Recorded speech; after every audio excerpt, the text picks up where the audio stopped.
Fala aí, eu sou o Luiz Otávio. Eu sou a Ana Cláudia, nós somos os dois faladores. E no vídeo de hoje, Amy é uma excelente enfermeira que passa por uma série de dificuldades na sua vida.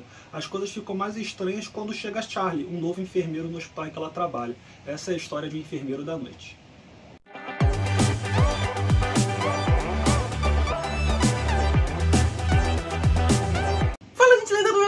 Já se inscreveu no nosso canal? Se você não se inscreveu, se inscreve agora. É só apertar inscreva-se e tocar o sininho pintadinho para receber as notificações de vídeos novos.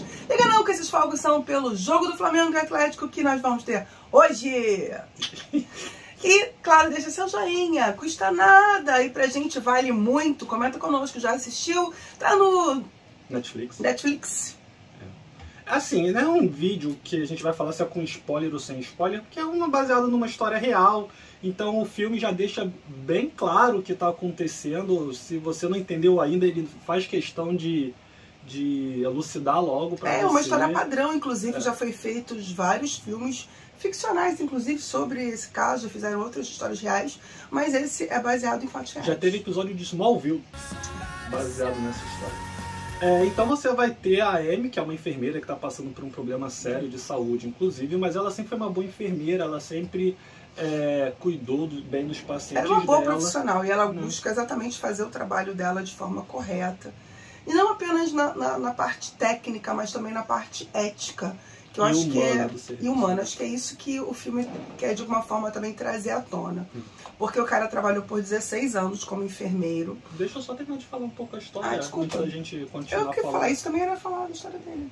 Não, mas eu falo da história do filme em si. Ah, tá.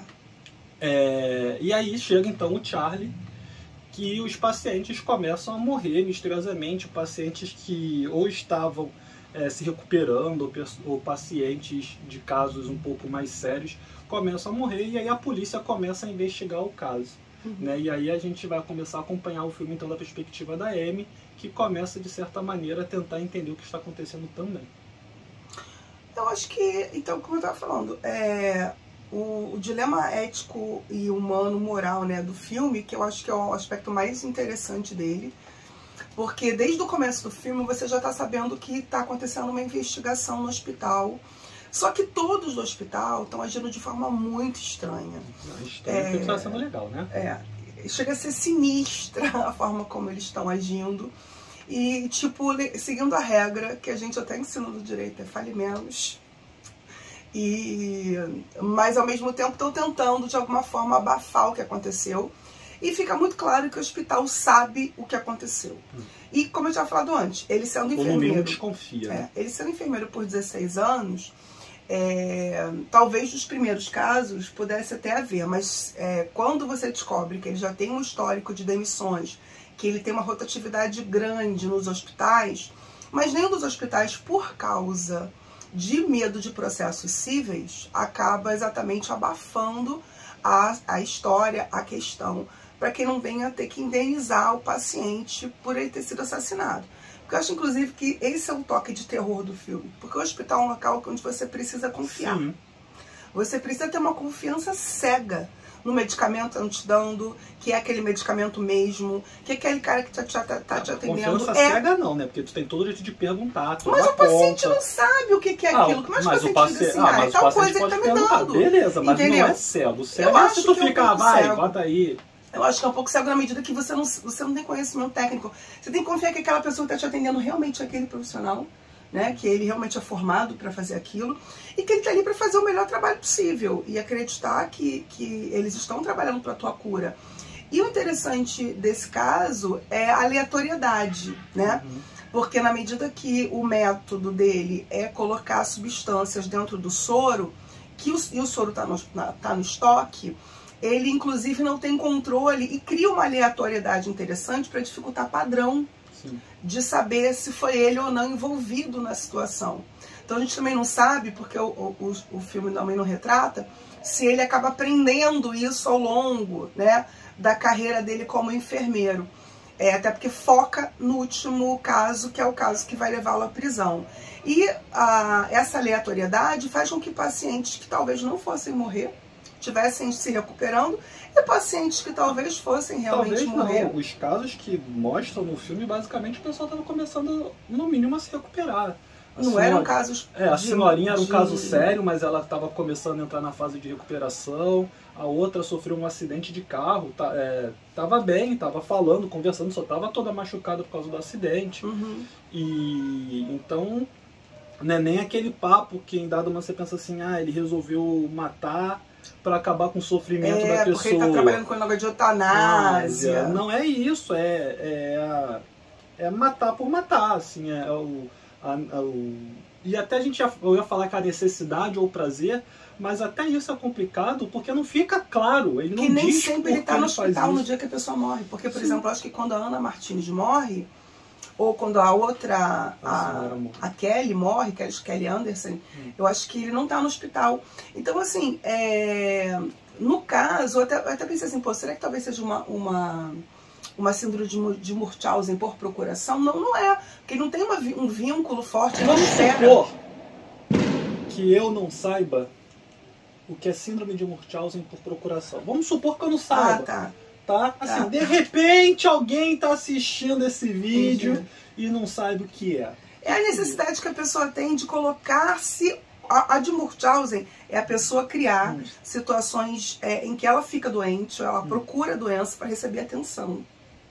E no outro caso, é você colocar alguém próximo de você em riscos, né, em situações de doença, exatamente para você receber toda a atenção. Isso vai envolver questões financeiras, envolver questões de afeto, psicológico, realmente. Ali não é o caso dele, não. Eu acho que não. E aí, no começo eu até pensei, mas ele não deixa...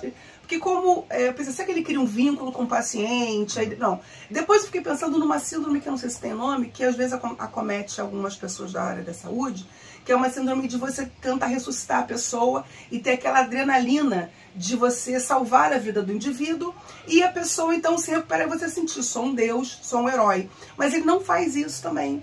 Eu fiquei pensando, gente, e eu não consegui identificar, no meu pouco conhecimento da área, não sou psiquiatra, mas sobre as síndromes que são conhecidas sobre esse tipo de situação. Ou se ele é simplesmente um serial killer comum e por questões que ele fala, né? Que a mãe dele teria morrido no hospital. Em dado momento eu achei que fosse algo relacionado a isso, ou se o filme ia deixar mais claro que era algo relacionado a isso. E ele parece que, ao final do filme, fala que ele nunca explicou por quê. E ele nem lembra. Ele fala. Tem hora que perguntam pra ele. Vínculo que ele mal sabe o nome das pessoas que ele matou. Perguntam pra ele, que fala assim, a gente precisa dos nomes. Ele não lembra da maior parte deles. E realmente o caso que ele vai dizendo são os casos mais recentes, são os casos que a gente acompanhou. E aí a história conta que estima-se que ele esteja envolvido, que ele estivesse envolvido na morte de aproximadamente 400 pessoas. Ele só confessa 29. É muito complicado. Porque talvez 29, e ele confessa para não morrer. E talvez também 29 porque os hospitais tivessem alguma documentação de suspeita, que de repente foram levantar isso aí, e se levantou esses 29 que foram os 29 suspeitos. Mas aí vários outros podem não ter sido detectados nisso aí, por isso que se chega a essa estimativa de 400 óbitos em 16 anos. O que é uma coisa muito grande. E uma coisa que a outra enfermeira também levanta é que ele, durante a presença dele, depois que ele chega ao hospital, o número de emergências, de situações de risco, de códigos de risco alto, de morte do paciente, aumenta assustadoramente. Depois que ele vai embora, volta para a normalidade. Então, se você tem, e aí nesse padrão, você tem a possibilidade de verificar que ele é o fator estranho que cria o nexo causal entre as emergências, as situações de emergência e a existência dele, a presença dele, não exatamente no hospital fisicamente, mas ele está trabalhando lá. Porque como ele botava lá no estoque, a pessoa pegava, né? A atuação da Jessica Chastain, que faz a Amy, e do Ed, até peguei o nome dele aqui, o Ed Redmayne, que faz o enfermeiro, eu acho que é muito competente, eu acho que eles entregam muito bem o que os personagens precisam. O enfermeiro, então, ele é completamente maluco, tu percebe que ele tem uma série de transtornos, e é interessante chamar a atenção também, porque a polícia começa a desconfiar dele, não é por causa de casos pretéritos, mas a polícia começa a desconfiar dele porque ele já tem um caso de agressão domiciliar, ele está sendo acusado pela ex-esposa, ou pelo menos pela mãe das filhas dele, de agressão, de comportamento violento. Então é aí que a polícia começa a desconfiar dele e começa a investigar mais. Então, quando a polícia realmente entra na jogada, não foi tão difícil para a polícia chegar nele. Mas o próprio filme mostra, o último hospital, que é o hospital que ele vai preso, a polícia só foi chamada quase 2 meses depois da primeira morte. Porque o hospital estava fazendo uma investigação interna e claramente estava fazendo uma investigação interna, achou alguma coisa e aí só chamou a polícia, não sei porquê também, para dizer que chamou, porque o hospital tentou atrapalhar a investigação da polícia também. Atrapalhou.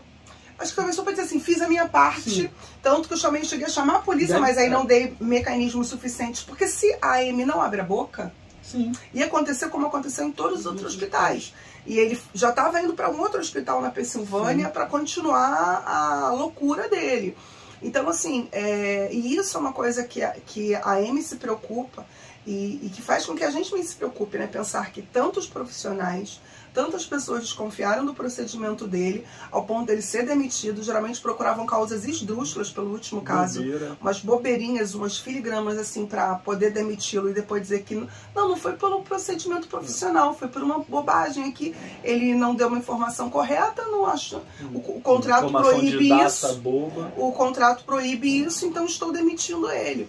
Então, nessa perspectiva, faz com que a gente pense, né, que isso é uma coisa que a gente já sabia, né, que infelizmente, mesmo na área da saúde, aqueles que administram os hospitais estão muito mais preocupados com o seu lucro do que exatamente com o valor da vida humana.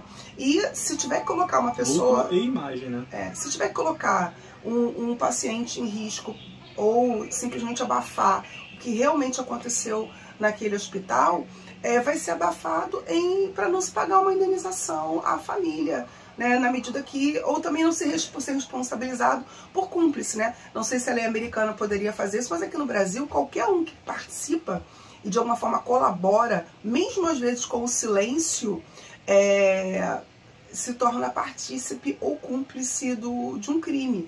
Então, era possível talvez até mesmo a responsabilização pessoal desses administradores dos hospitais, né? E até mesmo dos outros colegas, que sabendo, silenciaram. Que é como você falou, né? É o grande debate do filme em si, né? A mercantilização da vida, a mercantilização da saúde, porque a polícia tenta falar com o hospital anterior, aí o próprio advogado, na própria hora que eles se identificam, o funcionário já manda para o departamento jurídico, e o departamento jurídico já fala que só vai passar a informação comandado. E era uma pergunta boba, o cara só queria saber quando que o cara começou a trabalhar e quando o cara saiu do trabalho. Porque talvez, nisso ele pegando os óbitos que aconteceram no hospital, sim, ele já ia ver o padrão.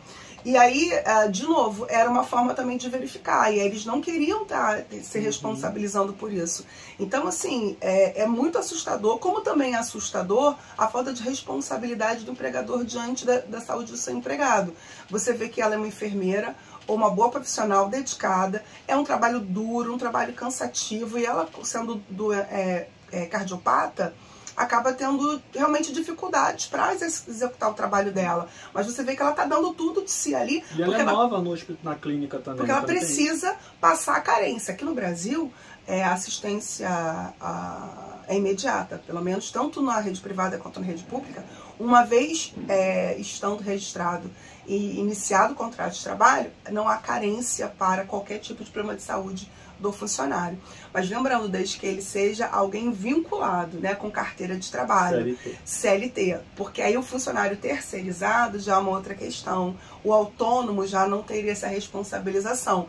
E aí, por isso que, né, essas questões de contratos de prestação de serviço, MEI, etc., né, PJ, crescem tanto para diminuir a responsabilização.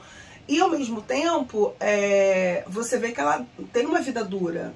Sim. Ela trabalha pra caramba, sustenta as 2 filhas, não vive à larga de dinheiro, né? Não, nem um pouco. Tanto que a família quase passa necessidade. E viu que aquele primeiro exame que ela faz, que o médico constata o problema dela, numa consulta e um exame, foi $980, amor. 920, não foi? 980. E aí ela pergunta, posso parcelar em 2 cartões? E a recepcionista fala, pode, né? E aí, então assim, é uma questão da mercantilização da vida total. Lá não tem SUS.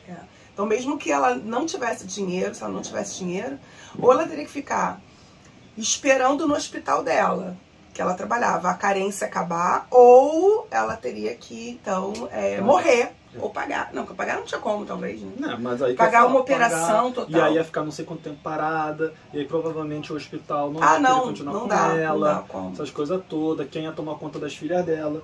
Mas assim, muito lentinho o filme, né?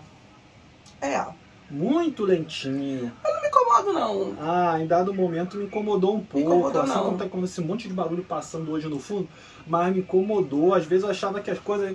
Eu entendo que a vida não necessariamente é algo emocionante o tempo todo. Na maior parte das vezes a vida não é emocionante.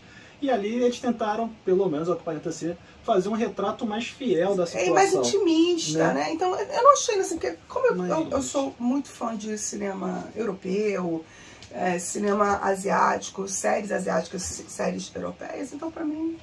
E aí não me incomodou. Não que seja uma produção europeia, né? É uma produção americana, mas é por causa do ritmo. E aí isso me incomodou um pouco, assim, acho que o filme poderia ser um pouco mais... A edição poderia trabalhar pra dar uma acelerada no ritmo do filme, sabe? Mas eu acho que eu acho que isso que é interessante. Ele vem também matando as pessoas lentamente há muitos anos. Sim. E aí, eu não sei, eu acho que isso tudo o próprio... Foi uma escolha. A dificuldade da própria polícia de investigar. Tudo você vê 7 semanas pra chamarem a polícia. Tudo é lento na história. Ele é uma pessoa lenta. Ele não é uma pessoa também que tenha movimentos rápidos. Ele fala devagar e age devagar. Não pode, porque qualquer coisa mais acelerada ela já começa a passar mal. Tudo no filme justifica que o filme seja lento. Então, pra mim... É uma questão de escolha do filme. Mas, pra mim, acabou... Que a pessoa que curte filme em dado momento, né, pensa assim, pô, isso daí podia ser um pouco mais acelerado. Então... Mas é isso, gente. Comenta aqui com a gente se você gostou, se você não gostou, o que você achou do filme, o que você achou das atuações. Comenta aqui com a gente adora quando vocês comentam com a gente. Se você chegou até aqui e não se inscreveu, meu Deus do céu, o que é que custa? É só apertar inscreva-se e tocar o sininho pitadinho para receber as notificações. E claro, deixa teu joinha aqui, que ele é muito importante para nós. Então, compartilhe esse vídeo com os amigos. A gente está precisando de engajamento, de mais pessoas compartilhando nossos vídeos, que vocês estejam dividindo, multiplicando a família dos faladores, né? E domingo, vote, vá votar. O mais importante, que eu acho que acima de qualquer coisa, não se omita, vote. Ah, não, depende de quem quiser votar, não precisa não. Não, acho que tem, é a democracia, vote. Agora, procura a gente nas redes sociais também, né? Tudo Dois Faladores. Estamos lá no Faixa Pop com a coluna Fala Aí, quinzenal. Estamos na Roxinha com o Projeto Amantes Imprestáveis também toda sexta, 11h30 da noite. Não, 11 horas da noite. 11 horas da noite, desculpa, ao vivo. Então a gente tem tudo quanto é canto, cara. Até no Spotify a gente tá meio parado lá, mas a gente tá lá no Spotify também. Então, onde você quiser, tem Dois Faladores. Valeu, até a próxima. Tchau, tchau, gente. Enfermeira Lauren, esses são os policiais Brown e Baldwin. Lembra-se de Ana Martinez? Toma. Foi muito triste e súbito. Vê alguma divergência aqui? A insulina seria uma medicação contraindicada, o que seria um duplo erro muito raro. Soubemos que trabalha com o Charlie Cullen. Ele pode estar envolvido nisso?